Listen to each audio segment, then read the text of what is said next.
வணக்கம் உறவுகளே. இன்றைக்கும் பார்த்தீங்கன்னா ஒரு அருமையான சமையல் காணொலி ஒன்று தான். என்ன காணொலின்னு பார்த்தீங்கன்னா நாங்கள் இன்றைக்கு சோயா மீட் பிரட்டெல்லாம் செய்ய போகிறோம். இந்த சோயா மீட் பிரட்டல் பார்த்தீங்கன்னா எங்கள் இந்த வீடியோ பார்க்குற ஒரு உறவுகளில் இருந்த ஒரு ஆள் தான் இந்த சோயா மீட் பிரட்டல் செஞ்சு காட்ட சொல்லி கமெண்ட் போட்டிருந்தேன். அப்போ நாங்கள் இன்றைக்கு இந்த சோயா மீட் பிரட்டல் எப்படி செய்கிறதுன்றது தான் இந்த காணொலியில் பார்க்க போகிறீங்க. வாங்க அப்படியே காணொலிக்குள்ளே போகலாம். நாங்கள் ஒரு பெரிய வெங்காயம் எடுத்துருக்கிறோம், அதை உரிச்செடுத்து வெட்டி எடுக்க போகிறோம். சின்ன வெங்காயம் நல்ல டேஸ்ட்டாக இருக்கும்.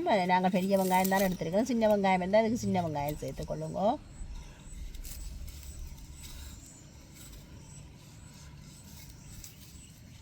எங்களுக்கு என்ன செய்தாலும் சின்ன வெங்காயம் நல்ல ஒரு வாசம் தான், பெரிய வெங்காயத்தை விட சுவையும் கூடத்தான் வாசமாக இருக்கும். நாங்கள் உரித்து வச்சுக்கிற வெங்காயம், உள்ளி, கொச்சிக்காய் எல்லாத்தையும் கழுவி வெட்டி எடுப்போம்.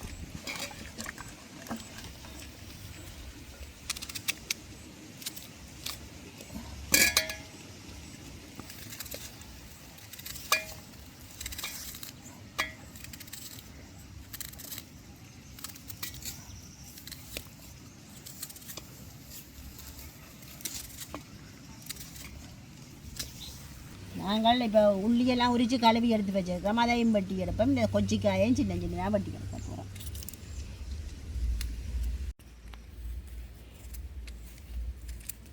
இப்போ நாங்கள் கொச்சிக்காயை வெட்டி எடுப்போம். சின்ன சின்ன கொச்சிக்காய் தானே, இப்போ ரெண்டாக பிளந்து விட்டா காணும் இந்த கொச்சிக்காயை.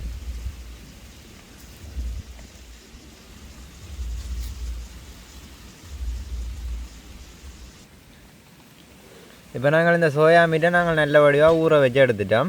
இப்போ இந்த சோயா மீட் பார்த்திங்கன்னா பெருசாக இருக்குது. அப்போ நாங்கள் இதை கொஞ்சம் சின்னனா வட்டி வட்டி போடுவோம்.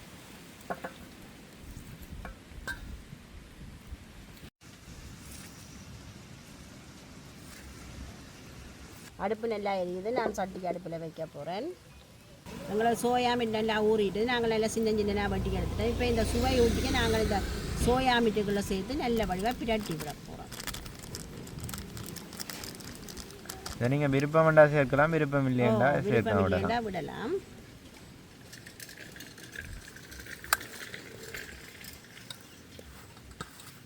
நல்ல வடிவாக மிக்ஸ் பண்ணி விடுவோம்.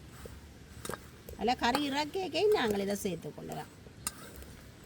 எல்லாம் குழம்பெல்லாம் கொதிச்சு இறக்கேக்கை நாங்கள் இந்த சுவை ஊட்டியை சேர்க்கலாம். நான் இப்போ இதில் பிரட்டிட்டு சேர்க்க போகிறேன்.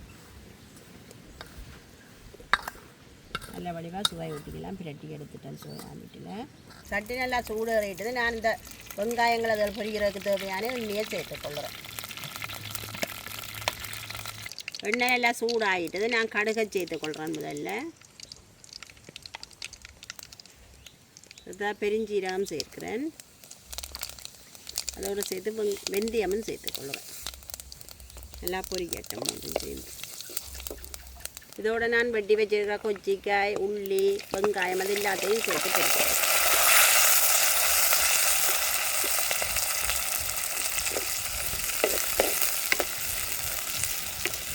நாங்கள் இப்போ கருவேப்பிலை பிடிங்கி வச்சுருக்கிறோம். இந்த தாளிக்கைக்கு கருவேப்பிலையும் சேர்த்துக்கொள்கிறேன். எங்களுக்கு வெங்காயம் கொஞ்சம் வதங்கி வந்துட்டுது. வதங்கினாலும் வெங்காயம் கொஞ்சம் பொன்னிறமாக வந்தால் தான் வாசமாக இருக்குது. இப்போ இன்னும் கொஞ்சம் நேரம் இங்கே பாருங்கள், வெள்ளியாக இருக்குது. கொஞ்சம் பொன்னிறமாக வதங்கி வர வேணும், வந்தால் தான் கறிக்கு நல்ல வாசமாக இருக்கும். நாங்கள் சமைக்கிற இடத்துக்கு பக்கத்தில் பார்த்தா இது ஒரு குண்டு மல்லிகை செடி எங்களுக்கு முத்தத்தில் நட்டுருக்கிறோம். இந்த குண்டு மல்லிகைக்கு அடியில் பார்த்தா ஒரு முடக்கத்தான் ஒன்று படந்து வந்துருக்கு. இது ஒரு மூலிகை செடி. இந்த முடக்கத்தான் வந்து மூலிகை செடி. இது வந்து ரசம் வச்சு குடிக்கிறது, சுண்டல் செய்து சாப்பிட்றது, அப்படி நிறைய வருத்தங்களுக்கு இதை நாங்கள் பாவிச்சு கொள்ளலாம். இது எங்களுக்கு தான் இயற்கையாக தான் இது முளைச்சி வரும். அப்படியே முளைச்சி வந்து பூக்கண்டில் படந்து போய் நிற்கிது. வெங்காயம் எல்லாம் நல்லா வதங்கி வந்துட்டுது. நான் பிரட்டி வச்சுருக்கிற சோயா மீட்டை சேர்த்து இதோட கொஞ்சம் பிரட்டி விட போகிறோம். வெங்காயங்கள் எண்ணெயில் கொஞ்சம் பொரிஞ்சு வந்தால் இன்னொரு சுவையாக இருக்கும். அதுக்காக இது ஒரு பிரட்டிட்டு ஒரு 2 நிமிஷம் மூடி விட போகிறோம். அப்படியே இதுவும் சேர்ந்து பொரிக்கட்டும். நல்ல வடிவாக பிரட்டுவோம். பிரட்டிட்டு நான் ஒரு 2 நிமிஷம் மூடி விடுறேன். உப்பை சேர்த்துக்கொள்கிறேன். கல் உப்பு தான் சேர்க்கிறேன். தேவையான அளவு சேர்த்துக்கொள்கிறேன். தூளும் சேர்க்கிறேன். தூள் வந்து எங்களோட காரத்துக்கு தேவையானது நாங்கள் சேர்த்துக்கொள்ளலாம். நீங்கள் எந்தெந்த அளவு உழைப்பு சாப்பிட்றீங்களோ அதுக்கேற்ற மாதிரி தூள் சேர்த்துக்கொள்ளலாம்.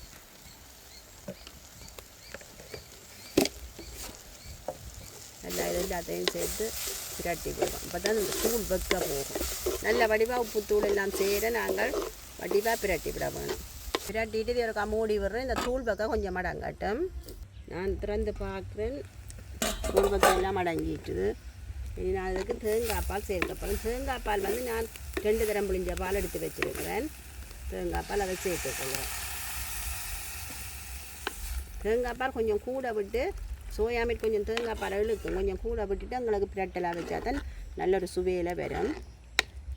நான் கொஞ்சம் பால் கூடத்தான் விட்டுருக்கிறேன். இதை வத்த விட போகிறேன். நல்லா நான் தேங்காய் பால் எல்லாம் விட்டுட்டேன். உப்புத்தூள் எல்லாம் கணக்காக இருக்கு. எனக்கு தேங்காய் பால் எல்லாம் விட்டாச்சு. அப்படியே மூடிட்டு இருக்கப்பறம் கொஞ்சம் பால் வற்றி வரட்டும். எனக்கு இந்த நந்தியாவட்ட மரம் மழைக்கு நல்லா பூத்துருக்கு. இது ஒன்றும் தெரியல. அப்படியே பூவாக தான் இருக்குது. நிறைய பூ பூத்துருக்குது.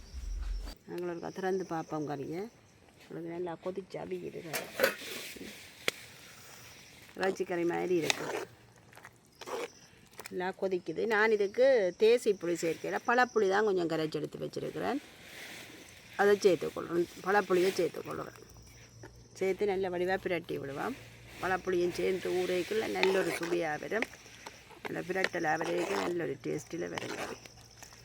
அப்படியே நாங்கள் மூடிட்டு ஒரு நல்ல அடுப்பு எரிப்போம். எங்களுக்கு கறி வத்தட்டும். ஒரு திறந்து பார்ப்போம். அப்படி எங்களுக்கு சோயா மீட் பிரட்டல் வந்துட்டு பாருங்க. நல்ல பிரட்டலாக நம்மகிட்ட பால் எல்லாம் பற்றி இந்த சோயா மீட்டிலேயே பிடிச்சி நல்ல பிரட்டலாக வந்துட்டுது எனக்கு. நான் இதை இறக்கி எடுக்க போகிறேன். அப்படியே இறக்கி எடுக்க போகிறேன். ஒரு 1/2 நிமிஷம் அப்படியே ஆவி அடங்க மூடி இருக்கட்டும். திறந்து பார்ப்போம் எப்படி இருக்குங்களா சோயா மீட் பிரட்டல் வேணுங்க. அப்படியே நல்ல பிரட்டலாக வந்துருக்குது. நாங்கள் இதை சாப்பிட்டு பார்க்க போகிறோம். இந்த வெள்ளிக்கிழமைக்கு ஒரு பிடி. இன்றைக்கு எங்களுடைய சாப்பாடு வந்து சோயா மீட்டு பிரட்டல். சோயா மீட்டு பிரட்டலோடு சேர்த்து நாங்கள் முருங்கைக்காயும் சேர்த்து எடுத்துருக்கிறோம் கறியாக. அதோட வெண்டிக்காய் பால் கறியும் கொண்டு எடுத்துருக்கிறோம். சாப்பிட்டு பார்ப்போம் அப்படி இருக்குன்னு சொல்லி. இன்றைக்கு நான் சமைச்சதே அப்பாம்பிள்ளையும் தான் சாப்பிட்டு சொல்ல போய் நம்ம இப்படி இருக்குண்டு.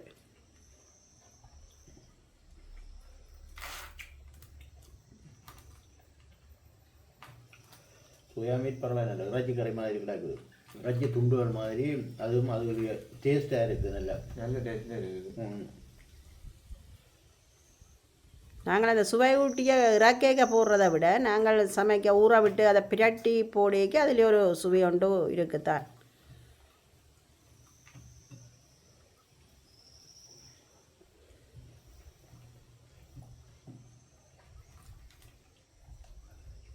நல்லா இருக்குது. அதோட முருங்கைக்காய் கறியும் டேஸ்ட் தாங்க. அதோட சேர்த்து சாப்பிட்டாக்க அந்த சோயா மீட் இன்னும் சுவையாக கூட்டுது. நல்லா இருக்குது. சின்ன பிள்ளைகள்லாம் இந்த சோயா மீட்டை விரும்பி சாப்பிடுவேன். நல்லா வந்து நிலவாக கடிபடும். அதனால நல்லா விரும்பி சாப்பிடுவேன். நைஸாக இருக்குமில்லோ கடிக்க நல்லா நைஸாக இருக்கிறதால விருப்பம். சின்ன ஆக்களுக்கு என்ன வயசு போன ஆக்களுக்கு என்ன இந்த சோயா மீட்டில் கொஞ்சம் விருப்பம் தான். சோயா மீட்டில் வந்து என்ன சுவையை கொண்டு வரணுமோ அந்த சுவையை கொண்டு வரலாம். நாங்கள் இயற்கையாகவே கொண்டு வரலாம். அதுக்குரிய சுவை ஊட்டிகளை போட்டு நாங்கள் மாற்றி எடுக்கலாம். சுவை ஊட்டி நான் இது கறி வைக்க உள்ளி எல்லாம் வெட்டி போட்டேன். ஆனால் உள்ளியும் இஞ்சியும் இடித்து போட்டாலும் அதிலேயும் ஒரு வித்தியாசமான ஒரு சுவை ஒன்று வரும்.